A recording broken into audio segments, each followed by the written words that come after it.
Let's talk about how we manage our budget and economic cycle in the new Yemen. Each region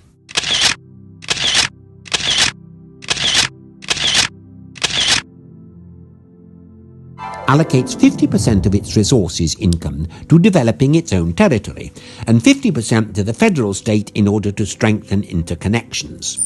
All state investments are entered into the federal state and not devolved to the province's territory. All investment taxes are paid to the province's territory to revive the economies of the regions. Each province has full freedom of action in the process of building up its territory.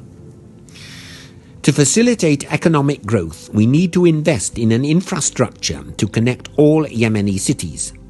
4 international airports are to be opened in Aden, Sana'a, Mukalla and Marib. All Yemeni capitals and cities will be linked with a comprehensive railway network, and there will be a shipping network between the Yemeni islands to facilitate the movement of goods and individuals between provinces and cities, as well as the opening of local airports. Under the term Energy for All, in order to reduce the state budget of fuel subsidies, plus to eliminate oil smuggling and the sale of oil on the black market. Fuel subsidies. Only the poor and the middle classes will be entitled to a discount. This will save more than 60% of energy costs. Now we are talking about a project to fight corruption, consolidate human development and revitalize Yemen. With this end in view, we are introducing smart card management to provide detailed information for the lower income brackets. This is provided only for those classes who will get full support from the government. In this way, we recognize the income level of the individual and the family. We will also recognize the social level of the individual and the Yemeni family in making plans for the future development of Yemen. We will also introduce the 4 stages of the points system into the construction and staffing of all state administration and institutions. In this way, we calculate their performance and stop the method of modus operandi and delusional functions, giving opportunities to those who deserve them. The point system will be used on prisoners and others' behavior and the consumption of chemicals for the present benefit of all citizens. Raise all government salaries to fight corruption. In order to counter corruption, the citizen must live in dignity with a competent monthly salary and be able to support their families. Proper remuneration is vital in order to stop bribery and financial extortion. All citizens must be held accountable for any possible bribery or financial negligence.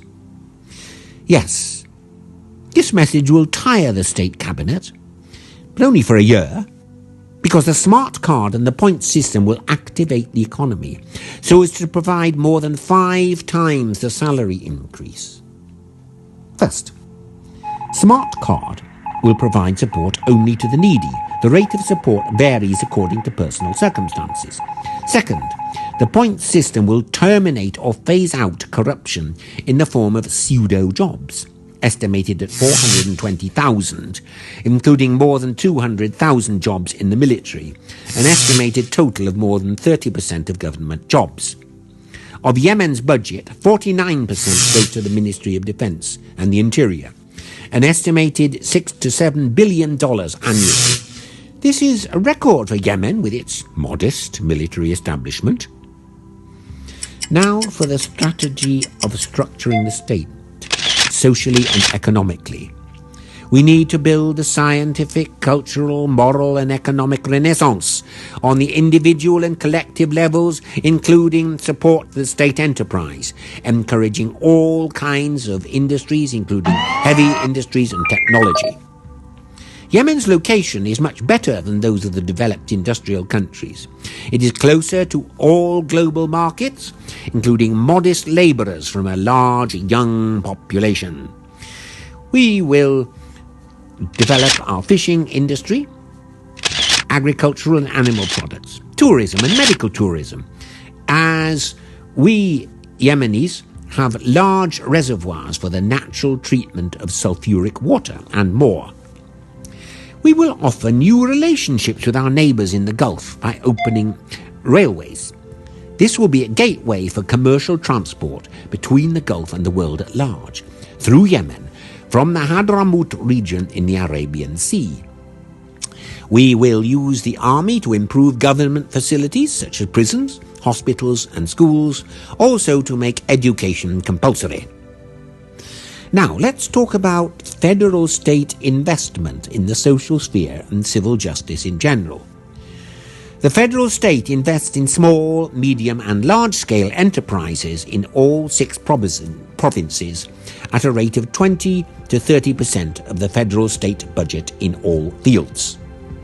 Also, the federal state contributes to all projects of the infrastructure of the regions with 20 to 60% of the budget for each project.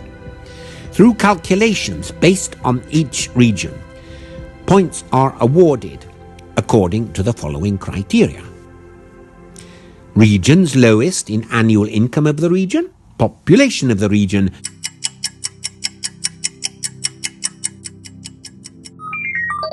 number of beneficiaries of this project. How does the project help develop the economy? They will be awarded 20%, 40% or 60% according to their merits. The federal state also contributes to all areas of citizen service in hospitals, schools and low-income housing in the cause of social justice. 10% to 40% of the budget, the amount for each project determined annually through calculation, will be awarded points based on the following: by number of patients, number of applications or total population,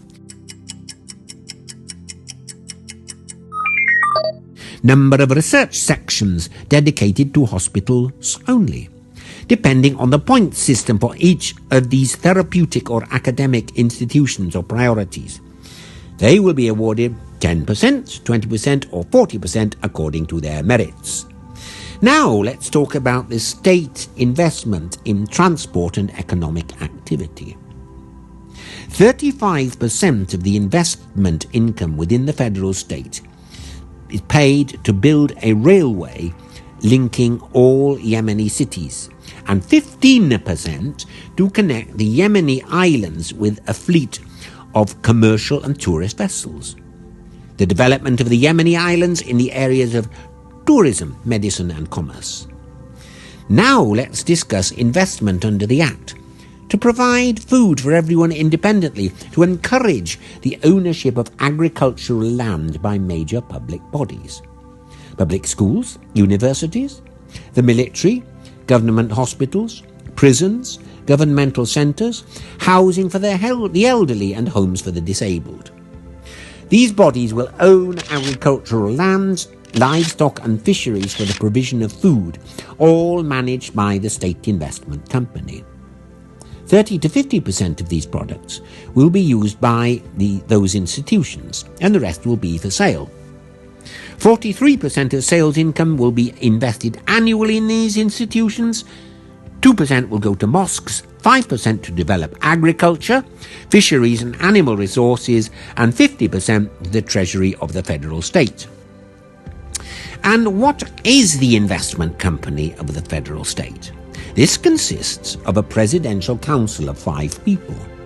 The federal state contributes to an investment and services company to strengthen and revive the Yemeni economy within the regions. It is the umbrella for investments in all fields of the Yemeni economy. Finally, we have to talk about the Human Development Fund, an investment company of the federal state involved with the following: long-term profit investment, energy, resources, transport and tourism; short-term profit investment, retail outlets including dairy products and Yemeni cuisine. For this project to succeed, security is vital for economic growth. No gun culture.